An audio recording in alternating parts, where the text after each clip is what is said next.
In this video, we'll simulate toolpaths. After completing this step, you'll be able to simulate a toolpath. In Fusion 360, we want to carry on with our CAD/CAM milling dataset and our CAD/CAM lathe dataset. You can also upload the supplied datasets CAD/CAM milling dataset 1 verify and CAD/CAM lathe dataset 1 verify. From here, we want to talk about simulation, and this is something that we've already done, but we want to explore some additional options. We're going to first focus on the CAD/CAM milling dataset. We want to take a look at Op1 and Op2. When we created these, we added a CURT D688 vise for Op1 and Op2. These can be hidden and shown at any point in time, but whenever we're using them in a setup and we classify them as a fixture, the collision checking is only available when we're looking at that specific fixture. For example, if we were to simulate Op2, we would be looking at the second instance of this vise, and we would need to rotate this around. We can also expand our named views and take a look at Op2 ISO. With Op2 selected, let's go to Actions and Simulate. We can jump ahead each operation and note the position of the tool. It's looking at our Op1 toolpath because of where the cursor was, even though Op2 is currently selected. So let's close out of here and let's make sure that we select Op2 before we go to Simulate. Now you can see the tool is in the correct position and we can jump ahead after each operation, or we can press play and allow it to go through. We want to make sure that we are machining everything as expected, and this looks pretty good, but what we're not taking into account is what was removed in Op1. In order for us to verify everything, we need to select the entire setups folder, which will include Op1 and Op2. A problem that comes up here is that we have collision issues with additional fixtures.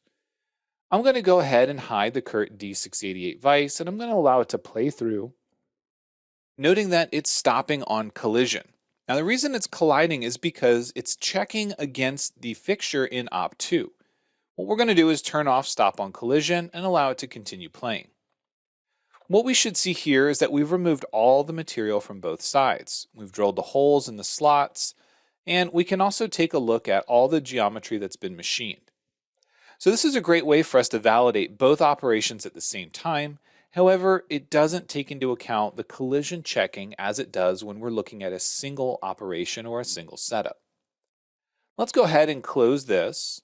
Let's activate Op1 and let's take a look at just Op1 inside of our setup. Once again, we'll go to Simulate and I'm going to select the home view. As we play through, it's facing the top of the part, and you'll notice that the underlying geometry is green whenever we get to the original part that we're trying to machine to.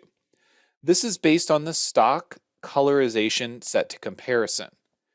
If we change it to material, it'll keep a consistent material no matter what has been removed. If we change it to operation, it'll change the color as it changes operations, and we can also change it by tool. This can be helpful if you want to validate all the stock that's getting removed based on each tool, or if you want to check it based on the comparison of the original part. One thing you'll note is that the color comparison is green when we removed all the material, it's blue when there's material left behind, and it's red if too much material has been removed. If we hide our part, you'll note inside the holes it's showing as red. This is because those areas are getting tapped and the as modeled size of the hole was the minimum thread diameter. So this shows up as red as too much material being removed, but in reality we know that this is okay. There are times when you need to check out these collisions, but you need to verify whether or not they're real problems. In the case of taking a rigid tap down into a hole, the red shown in those holes is not an issue, assuming you're using the right size tool. Some other options that we have are things like changing the transparency so you can see the underlying part. We can also change the viewport. Let's go ahead and use the Go to Beginning of Toolpaths option, and as we begin to play, note that the tool is moving. If we zoom out and we change the view to Tool, this will keep the tool steady and it'll allow the part to move around. In reality, the tool is going to move up and down in Z, and the part will move in X and Y. So depending on how you're viewing your specific model, you might want to change that option. We can also turn on or off the holder and the flute a shaft, or even the entire tool and just play through without the tool itself.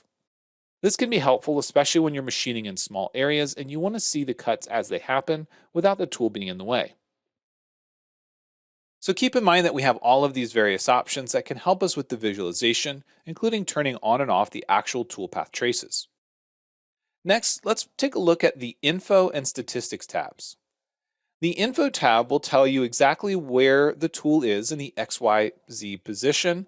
It'll tell you information about the spindle speed and feed rate, whether or not it's doing a rapid, a finish, or a retract move, what the operation is, as well as the tool that you're using. If we go to the statistics, you can see information about the total machining time, the distance that the tool is moving, the number of operations, and the number of tool changes. From here, let's go ahead and close this and go over to our CAD/CAM lathe dataset. We've already simulated this, but I want to make note of a few other things. When we're using in-process stock generation, as can be turned on from the utilities, that stock is going to be carried into our simulation.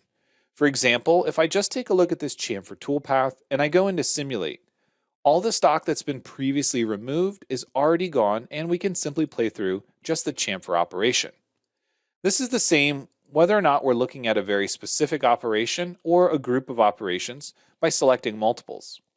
We can simulate and already see the stock that's been removed beforehand.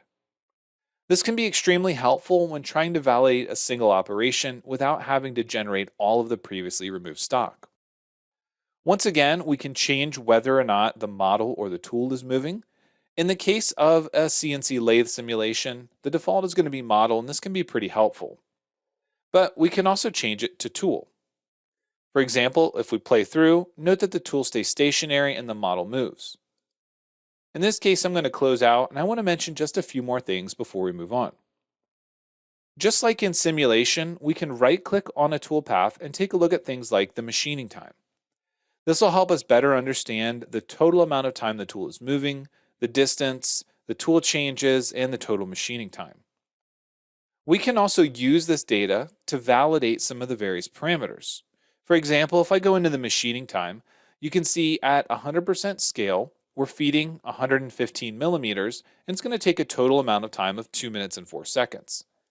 If you run this program on your machine and it actually takes a little bit longer, let's say 2.5 minutes, we can increase or decrease this feed scale to get a little bit closer to that actual value. For example, if we know that it's going to take 4 minutes, we can change this feed scale to 50% to get a more realistic estimation of the amount of time it's going to take to machine a part.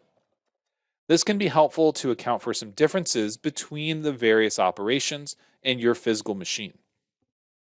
No changes have been made at this point, but if you have made any changes, make sure that you do go back and save all your designs before moving on.